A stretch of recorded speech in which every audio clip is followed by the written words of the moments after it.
Hi all, welcome back to another video. So I'm freshly back from We Have Ways Fest, putting the fun back into FUMF, as Al Murray puts it. But yeah, this year was the fifth one.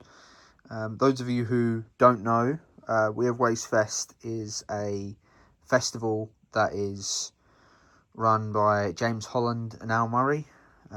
They do We Have Ways of Making You Talk, which is a podcast all on World War II. Now, this video is just be a overview of what I got at the festival. I have posted a good few videos and photographs of my time at the festival, but yeah. So getting straight into it, might as well start with what's in front of you. So this bag, actually, I'll say this before I move on to the book. This bag, those of you who are sort of clued up on this type of thing, if you watch my channel a lot, you'll probably know what this bag is. But those of you who don't, this is a British large pack that I got ages ago. It has got a date on it. I think it's 1943. Yes, 43. And there is a name on the back as well. What I've been doing is putting these L straps on with buckles, so then I can use it as a backpack. So I took this with me and used it as a backpack. But it's got somebody's name here. I think that's a service number as well. But as always, it comes up better on camera than it does in person. But yeah, that was a nice bag to take and a nice bit of history to use. So let's move on to the book. So this is The Dead and Those About to Die, D-Day, The Big Red One at Omaha Beach by John McManus. Now, John McManus is a frequent guest on the podcast. I would sometimes say their third presenter, because he's on quite a few of their episodes, especially about the Americans. He was there along with loads of other authors that gave talks. I actually got this one signed, which is really, really nice. So that's a really nice addition to the collection. I haven't read any of his books yet, but I will do. This will be the first one, so that's really nice. I might even be tempted to buy a second, so then I don't ruin this, but I don't know. So moving on to what I got next. This is a bit of a different topic, but still for me, militaria sort of based. So I do a lot of modelling. Well, I used to. When it came to scale models, I used to do model railways. But I want to get back into scale modelling. So I ran out of some Tamiya extra thin previously. I accidentally left the lid off and the rest of it evaporated. So I bought a bottle of that, so I can start building more models, because I've got quite a few in the stash now, as well as some Tiger One 88mm shells and shell casings, actually. So I have got a Tiger tank build. Never built one in 135th. I don't think I actually built one in 176th or 172nd. Which is, the rule is, if you're going to build any scale models, you have to build a Spitfire and you have to build a Tiger. So I have got a really nice one that's got photo etch and everything in it. So that will be going with that. Not quite militaria, but still interesting to me. And then I also got, because they had some militaria stands there, a few militaria stands, reenactors, tanks, charities, reenacting stores. So like they had reproduction stuff, which I'll show you in a minute. But I got two German tinnies. I did not pay the price for these that it is marked at. I did get both of these for a deal. So this is a WHW pin. Apparently this one's quite rare. I haven't seen any of them. The dealer said he hasn't really seen many of them. It's got the maker's mark there, which I think is the same as... Yes, it is. It's the same as that SS pin I've got. I think it's the same maker. Can't actually read it at the moment, but yeah, that's a nice little pin. Along with that, I also got another tinny, which is a plastic one. Another WHW one, which will go nicely with my cloth WHW stick pin. So that's going to be quite nice to have. I do like collecting my tinnies. I've got quite a few of them now, but yeah, that's really, really nice. So before we move on to the last item, I'm just going to show you this. Now, those of you who listen to the podcast, you will know that they have been going over the best generals in the West. Now, it came down to Model, Eisenhower, and Alexander. Sorry, I don't know how I forgot that. Nearly forgot Eisenhower as well. But yeah, so it came down to Model, Eisenhower, and Alexander.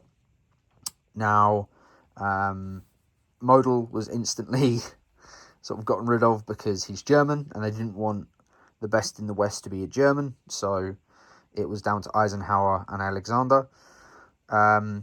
Previous to listening to this podcast, as I hadn't really read much over the years, especially about Alexander, I've learnt a lot about, a lot of different generals, but Alexander more so because he's quite a favourite of James Holland's.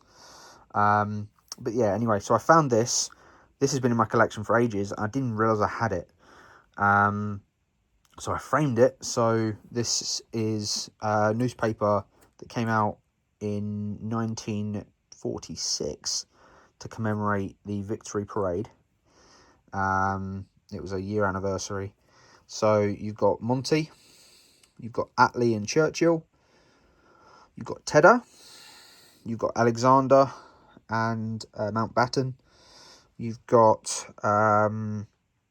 Cunningham, Allenbrook and Portal, and then down here you've got Slim, Auchinleck, Wilson, and then a ARP Warden down there. Sorry about the camera, but yeah, I thought that'd be really, really nice and quite apt from this weekend to get that framed, because I didn't realise I had it. So for those of you who don't really know a lot about Alexander, I'll just give you a brief overview of him. So this is him here. He was one of the last men off of the beaches at Dunkirk. He stayed behind to command the evacuation, and actually went around with a megaphone making sure that there was nobody left on the beaches. He was involved in the North Africa campaign with Monty, very successful there, as well as being the Supreme Allied Commander in Italy.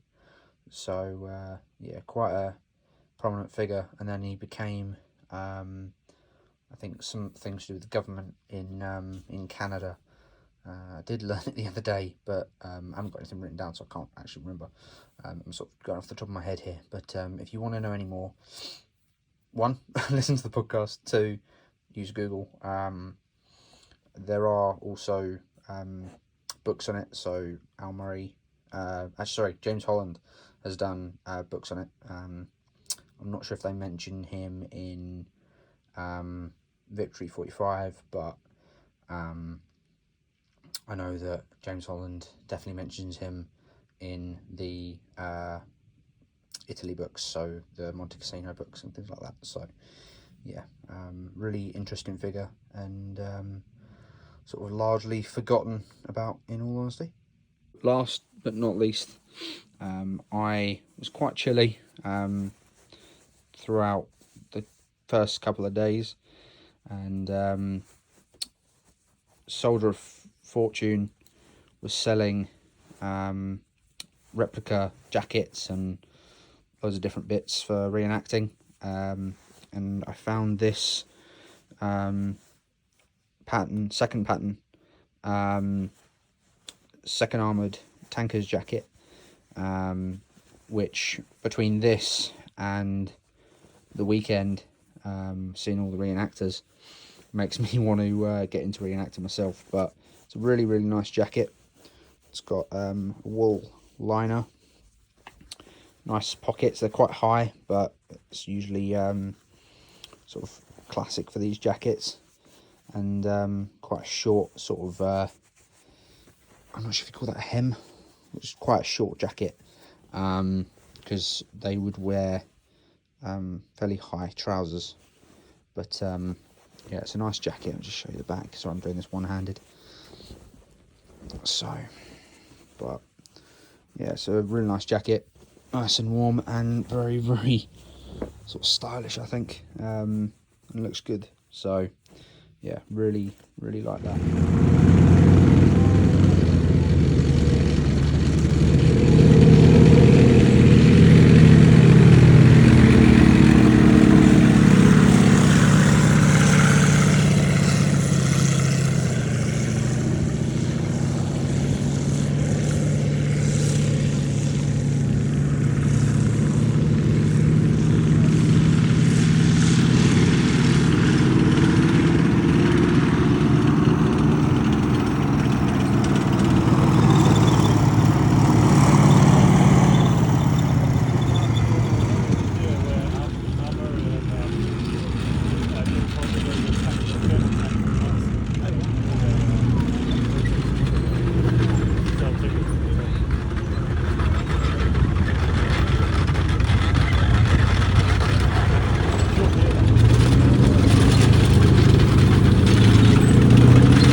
That's everything that I got at We Have Waste Fest.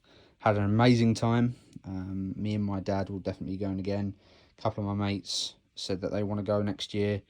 One of my American mates, unfortunately, he couldn't attend. So I did end up buying him a John McManus book. But yeah, as I said, amazing show. Really friendly people. Brilliant community, and thank you to Alan, James and the rest of the team for putting on such a great show. But yeah, this has been pretty much everything I got from We Have Waste Fest, and I shall see you guys in the next one. Take care. Bye bye.